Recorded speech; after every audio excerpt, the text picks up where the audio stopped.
ଆଉ ଏବେ ତିନାରୀ କହୁଛନ୍ତି ତାଙ୍କୁ କଥା ଦେଇଛନ୍ତି ଆଉ ତୁମର ସୁବିଧା ସମସ୍ତ ମୁଁ କରିବି ଏମିତି କହୁଛନ୍ତି। କିନ୍ତୁ ଏବେ ଗ୍ରାମବାସୀ ସବେ ଖୁସି ହେଇଛି। ତ ଦର୍ଶକ ବନ୍ଧୁ ଯଦି ଆପଣମାନେ ଆମ ଚ୍ୟାନେଲକୁ ଯେ ସବସ୍କ୍ରାଇବ୍ କରିନାହାନ୍ତି ତ ପ୍ଲିଜ୍ ଆପଣମାନେ ଆମକୁ ସବସ୍କ୍ରାଇବ୍ କହୁଛନ୍ତି।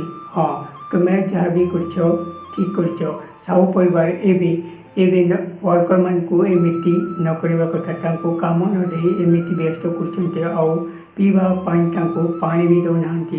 କିନ୍ତୁ ଗ୍ରାମବାସୀ ଏବେ ବହୁତ ରାଗି ଯାଇଛନ୍ତି ଆଉ ଏବେ ସେ ପଦକ୍ଷେପ ନେଇଯାଇଛନ୍ତି ଆଉ ତିନାରୀକୁ କହୁଛନ୍ତି ତୁମେ ଯେଉଁଟା କହିବ ସେଇଟା ଆମେ ମାନିବାକୁ ବାଧ୍ୟ ଆଉ ଆମର ଏବେ ପରିସ୍ଥିତି ବହୁତ ଖରାପ ଏମିତି ଭାବୁଛନ୍ତି। କିନ୍ତୁ ତିନାରୀ ଏବେ କହୁଛନ୍ତି ନା ମୁଁ ଅଛି ତୁମ ସାଥିରେ ଆଉ ସାହୁ ପରିବାରକୁ ଏବେ ଅଫିସକୁ ଯାଇ ଆମେ ଘେରାଉ କରିବା ଆଉ ଏତିକି କହିଛନ୍ତି। ଆଉ ତାପରେ ତିନାରୀ ଭାବୁଛନ୍ତି ଯାହା ବି ହଉ ଏବେ ମୁଁ ସେଇ ବାହାନାରେ ତାଙ୍କ ଅଫିସକୁ ମୁଁ ଯାଇପାରିବି ଆଉ ଏମିତି କହିଛନ୍ତି।